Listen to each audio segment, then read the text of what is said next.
zhdën sinjalizimi që ndërhyrja është bërë në orët e vona të darkës. Po, dhe këta kanë shkuar dhe nuk arrinin dot domethënë të futeshin te kompjuteri, por kanë bërë shutdown gjithë rrjetin elektrik. E kupton se çfarë ka ndodhur apo jo? Fikën spaku dritat, po thua. Po pra I fiku spaku gjitha dritat, me qëllim që të ndalonin domethënë le të themi vjedhjen, rrjedhjen, sepse nuk po arrinin dot të kuptonin se çfarë po ndodhte. Kuptimin për fjalë. Pra, ajo që po dua të them është dhe një lloj neglizhence e realisht e spaku dhe prokurorëve të tij. Pra, të mos ja veshin se po më duket sikur po I bëjmë heronj të kibernetikës këta që e kanë hakeruar ose vjedhur sistemet. Ata mund të jenë njerëz të cilët domethënë janë më të sofistikuar se ne tre këtu në raport me pjesën teknike, me njohuri teknike. Por nuk janë Julian Assange. Po jo, nuk janë aty, por nuk janë hacker. Avokat, e di kush është ideja, ne kemi krijuar këtë perceptimi që SPAK me dorë të hekurt, godet, ka informacione sekrete, hermetik. Dhe tani dalin dy ish punonjës, një nga IMT dhe një nga burgjet që nuk më lidhen. Mua vetë domethënë kam dyshimet e mia për që dikush që ndron brapa këtyre në kuptimin nuk e di këta dy persona. Si është mundur që sot e kësaj dite SPAK-u nuk ka nxjerrë një njoftim në raport me Agim Ismailej.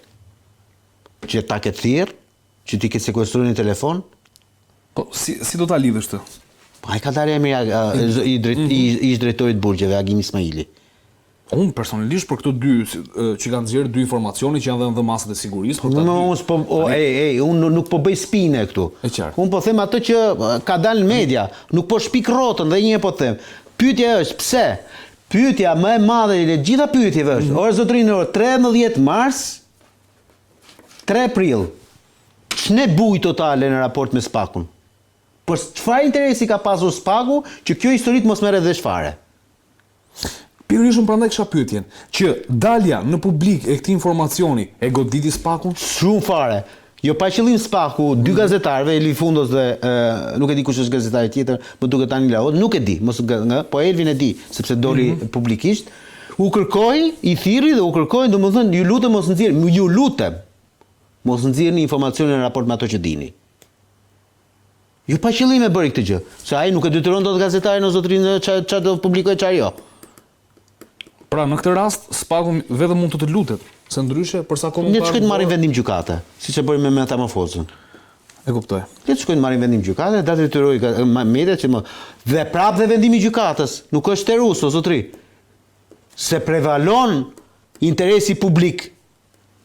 Në çdo rast, nëse jetojmë në një botë lirë demokratike, po flas, Shikoni, si gazetar kemi 4 nivele informacioni, që I klasifikuar të sekret, top sekret, edhe nuk e di të bego tjetër. Tepër sekret. Tepër sekret, domethënë, këto 4 nivele nuk publikoj, se çdo gjë tjetër mua po më randor. Atëherë është I ke një ligj. Domethënë kemi bazë 325 është 388 se ngatroj, që thot në fazën e hetimeve paraprake të ndalohet rreptësisht publikimi, sidomos I masave të sigurimit personale të tij. Në kuptim të kodit të procedurës në 104, po mi fik. 103-104. Nëse letra nuk shkruan një nga nivelet e sigurisë ndjes Beko, nuk shkruan një nga nivelet e sigurisë dhe mua kjo letër më bie në dorë, un kam gjithë të drejtën ta publikoj. Po pra. Se çka brenda pasaj. Nivelet janë zakonshëm, sekret dhe tepër sekret. Në fakt edhe ne kemi patur certifikata për këto, dhe pse çdo punonjës ose më saktë prokuroria ka patur një organizim me funksionim të që duhet kishte edhe punonjës të cilët kanë qenë të certifikuar me certifikata sigurie të niveleve të klasifikuar.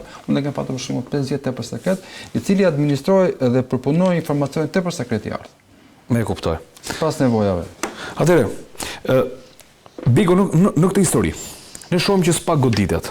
Pra ç'po ndodh me pajisjet e përgjimit, pra nëse neve na goditet SPAK-u në një rënë, institucioni, po them unë më I rëndësishëm që sot konsiderohet, që jep drejtësia, po përpiqet japi drejtësi në vend dhe që supozohet ketë nivelin më të lartë të sigurisë dhe zero aksesueshmëri nga jashtë.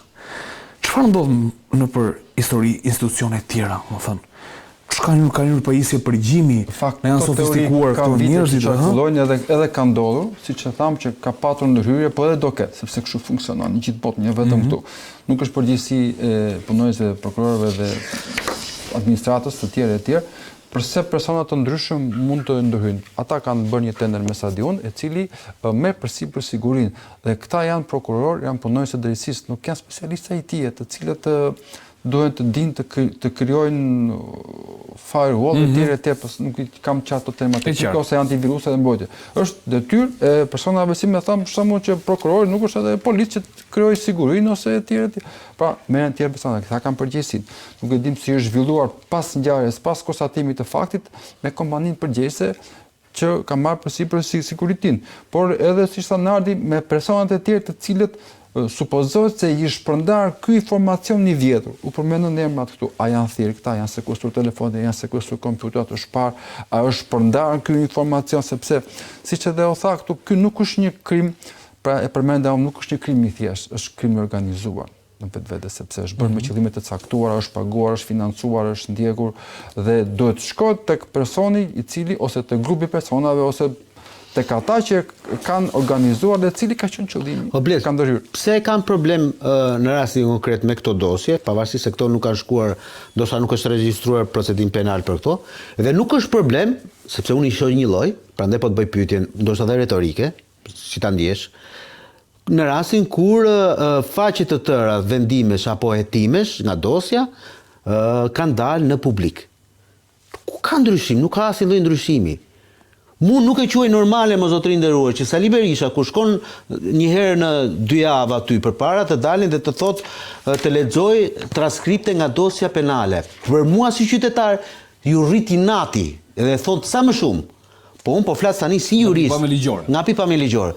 S'mund të thuash ti, ta Orland Balla pas ka thënë kështu.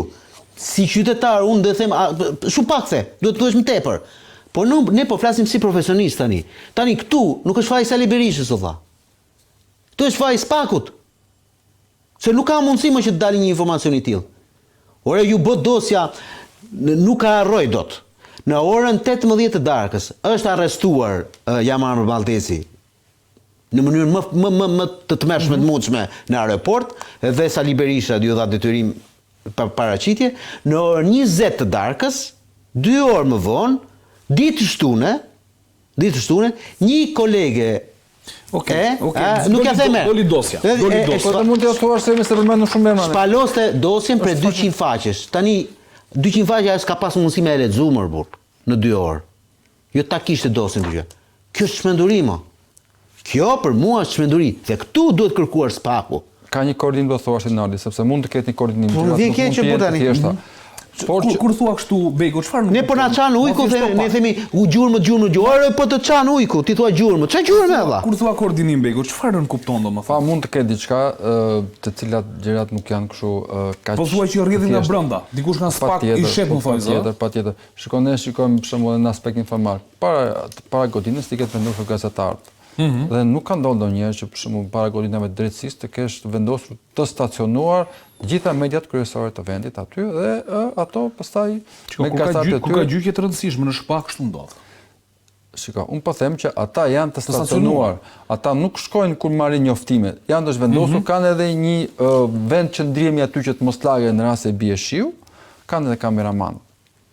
Pra, po mos e kërko këtu probleme Bledi. Jo. Ata në gjithë botën gazetarët e rinë dihen në shi aty. Problemi është, o zotri ti si Spak, pse të rrjedh informacioni ty më burrë? Dhe si është e mundur që nuk kjo të bëhet rrugë ty? Mirë tha një herë, tha, po 2 herë, po 3 herë, po 5 herë. Është rrugë mo kjo histori. Tani o bëhuni totalisht transparent, po flas me si institucionalet, o bëhuni ose ndryshe bëhuni hermetik. Edhe kaq burr. Po ti s'mundesh domethënë të bësh një lloj dyzimi ose regjie.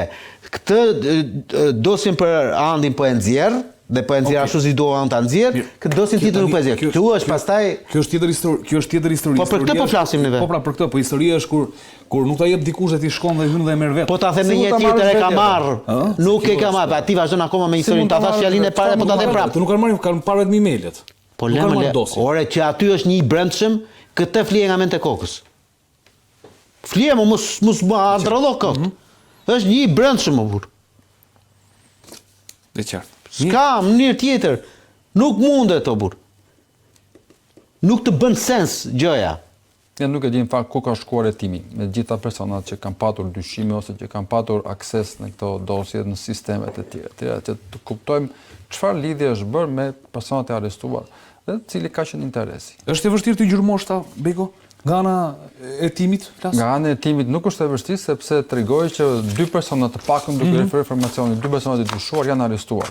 Pra këta kanë qenë ne përmendim shprehjen ekzekutorët. Pra kanë marrë urdhrin për të kryer veprimin. Kupton? Dhe këta dinë se pak a shumë kush i ka thënë dhe cili ka qenë qëllimi i ndërhyrjeve. Duke qenë se janë 3 prokurorë, ata mund të kenë një volum shumë të madh dosjesh. Dhe qëllimi ka qenë besoj për 1 ose për 2 dosje, siç e tha dhe Nari, nuk ka qenë qëllimi që të hyjnë gjitha materialet. Pra ka qenë për dosje specifike. Po pse jo të gjitha materialet, por qëllimi në përgjithësi, pra edhe një rast që kemi pasur që përmenda unë, ka qenë rast specifik, do hyjet këtu, do merret kjo, do për këtë qëllim të caktuar.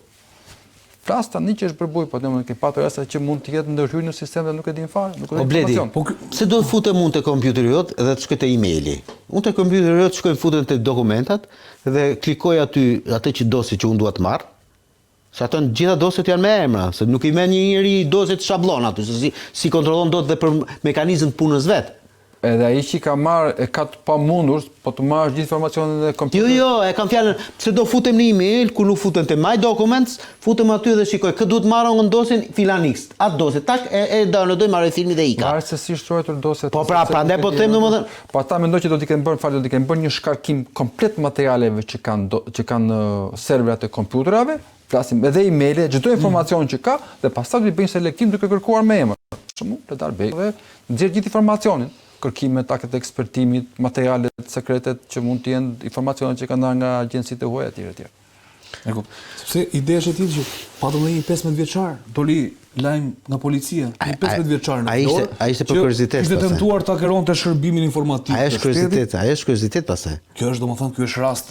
Ja, po nuk është rast se me qindra ata lexo krimi kibernetik të Misha Glenit dhe të kuptosh domethënë se çfarë ndodh në botë pra sa. Po tani tentosh ta kerosh institucionet të cilat supozohet që duhet të kenë nivelin më të lartë të sigurisë kibernetike. Edhe një herë tjetër.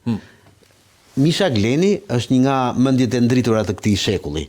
Lexoj librat e tij, se ai flet nuk bën histori, nuk bën thriller, nuk bën romane, po bën libra me fakte. Lexoj dhe pak a shumë do kuptosh se çfarë është, le të themi, krimi kibernetik në botë. Se si çfarë ndodh në botë, domethënë dhe se si bënin ata kongrese mblidheshin nga Argentina, nga Brazili, nga Ukrainë. Më sill kopin e rës tjetër. Okej. Pra, që ta kuptosh çfarë është krimi kibernetik. Në rastin konkret, mos e ngrenë stekën kaq shumë Shqipëri se nuk jemi kurkund, jemi një pikë ujë në oqean. Ajo të cilën mua më vret në gjithë këtë histori dhe unë doja ta mbyllja fare këtë si çështje, sepse nuk po bën sens është qasja e institucionit të SPAK-ut. Ky institucion ose duhet të jetë hermetik, në kuptimin e mi fjalës, ose duhet të jetë liberal. Një vit mesme nuk ka në këtë mes. Pra, o duhet të jetë shishi, ose duhet të jetë media në TV, që s'ka gjë që të fshehin. E kupton ku e kam unë problemin? E qartë. Mirë, atëherë. Bego, besoj jemi okay me këtë histori për të kaluar ndoshta tek çështja tjetër. Mirë, ne do të ndalemi tek një çështje tjetër, sigurisht për të vijuar emisionin më tej. Dhe bëhet fjalë për përgjimet e kryera ndaj kryebashkiakut të Tiranës të arrestuar i cili ndodhet në paraburgimin e Durrësit, tashmë prej më shumë se një muaj, pra një muaj gjysmë. SPAK, siç e thash, e përgjoj pasi u vendos paraburgimin e Durrësit dhe kanë dalë disa biseda interesante të cilat lidhen me mënyrën se si Veliaj përpiqej të orientonte një lloj fushate sulmi dhe mbrojtje ndaj tij. Ndjekim insertin dhe rikthehemi për diskutim në studio. Media shqiptare CNA ka bërë publike një pjesë të përgjimeve të kryera nga SPAK për kryebashkiakun arrestuar të Tiranës Erion Veliaj. Në të gjithë historinë e këtyre përgjimeve të kryera në paraburgimin e Durrësit, mes tij dhe familjarëve të tij del në pa mënyra se si kryebashkiaku ka vënë në lëvizje vllain e tij dhe bashkëshorten. Ajo Lexoca me qëllim që të ndryshojnë perceptimin publik ndërmjet medias. Në vijim do të dëgjojmë disa nga pjesët e bisedave të kryera dhe që më pas u përmblodhen në 90 faqe materiale shtesë që prokurorët e SPAK Altin Dumani dhe Olc Dado i paraqitën gjykatës apelit posaçëm ditë ku Veliaj vendos që do të vijionte me masën e sigurisë arrest me burg. Në orën 28 minuta, Erion Veliaj bisedon me Ajolën por në një moment të komunikimit të tyre ndërhyn Arbri. Erion i kërkon Arbrit që të flasë me Klevisin e burgjeve, numrin e të cilit duhet ta ketë Admiri. E di thuhet që në takim Erioni mund të shkojë Mero, Ylli, Mondi, Tongogu, Admiri, mund të shkojë në takim dhe Sara, çdo kusht tjetër, por thjesht i thuhet Klevisi dhe ai ti jap okay. I thot se ka porosi për të dhënë dhe se në takim mund të shkojnë edhe përfaqësues të feve. Në komunikim Erioni i thot nëse po merren me gjërat apo e kanë harruar fare. Arbri e vën në dieni se çdo ditë po merren. Erion Veliaj i kërkon Arbrit që do merret me median pasi duhet mbajtur ai presioni, duke nënkuptuar fushatën mediatike.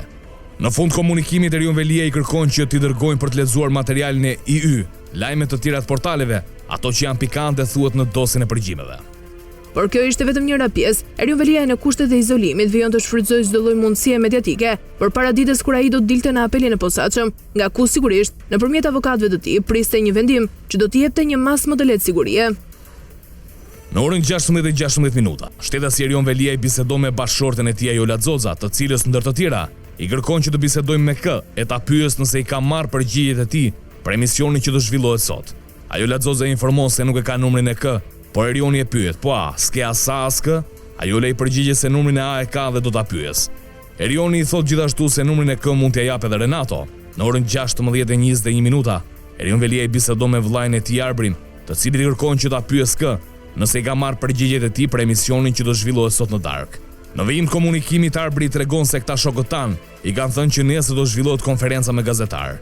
Erion Velia i orienton që takimin me gazetarët të bëhet me gazetar normal, nga T, pa njoftim për shtyp që të mos vinë gazetarët e Syrit apo MSN-ja.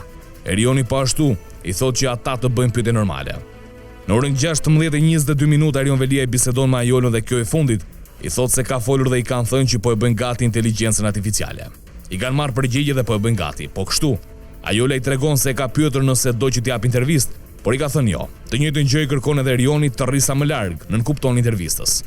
Në orën 18:05 minuta, Erion Velia i bisedon me Ajolën dhe i kërkon që të flasë me A, D, sepse GK ka bërë një super intervistë, R, e kërkon që t'i jap prioritet intervistës së tij. Erioni i tregon se intervistën e tij do e publikojnë në 2-3 gazeta edhe të ndoshta. I kërkon që për këtë të bisedojë me M dhe A. Në orën 18:07 minuta, Erion Velia i bisedon me Arbrin, ku ky i fundit i tregon se shokët tan i kanë thënë që intervistën, konferencën, ta bëjnë me të gjithë gazetarët dhe për pyetjet që nuk duan të përgjigjen, do thotë se nuk flasin dot në këto momente.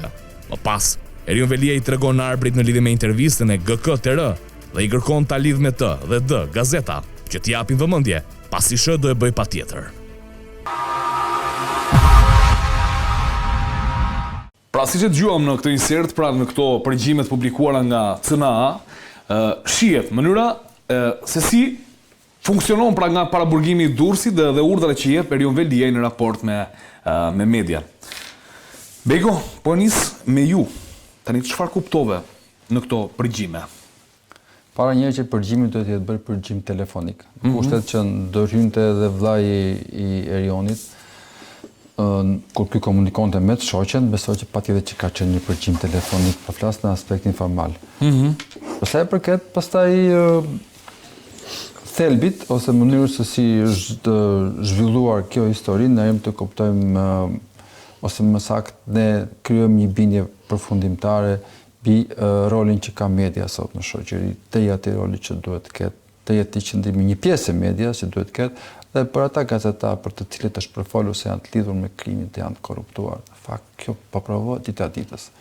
Te njoftimeve që kemi marrë edhe nëpërmjet organizatave ndërkombëtare prestigjioze të shtetërore, për shembull siç është OSBE-ja, e cila e ka etiketuar një pjesë të medias tepër të korruptuar, këtë arrim të kuptojmë edhe tani.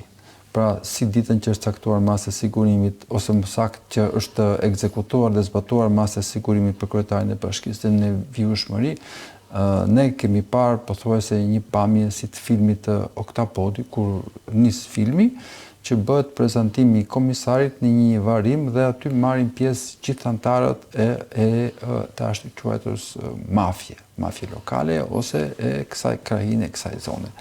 Njëtë në gjënë e shikojmë edhe në rastin e ekzekutimit edhe zbatimit të masës dhe në vijim për kryetarin e bashkisë, ku njerëz të ndryshëm, kryesisht të artit të elaboruar pa të drejtë, gazetarë të ndryshëm të përfolur për afera, janë pjesë e këtij korrupsioni. Mendoj që në këtë rast nuk do ishte e gabuar që të nisej edhe një hetim kryesisht për këta gazetarë, siç ka ndodhur edhe për gazetarët e tjerë, të cilët kanë menduar se i kanë shërbyer organizatave kriminale, pasi nuk kanë ndonjë ndryshim, biles janë po kaq të rrezikshëm edhe këta gazetarë sa këta organizata kriminale. Kur thuaj tim kryesisht në raport me, po them me mediat apo me gazetarët që kanë marrë përsipër të bëjnë mbrojtjen e Veliait, me ç'akuzë të përballen në akuzat mund të jenë të ndryshme. Nuk kemi edhe akuza për pastrim produkteve të veprës penale, akuza për korrupsion, akuza për informacion të rem, sepse ne këtë arrim të kuptojmë që këta njerëz kundrejt favoreve, kundrejt shkeljeve të ligjit, nuk e diskutoj këtë kodin etik dhe moral, sepse për një pjesë të tyre është përfolur gjatë, kanë përfituar në dëm të interesit të publikut, në kundërshtim të plot me qëllime dhe me çfarë vlerash në thonjë se ata pretendohet se promovojnë, duke dëmtuar interesin e qytetit dhe shtetasve, po edhe të gjithë Shqipërisë.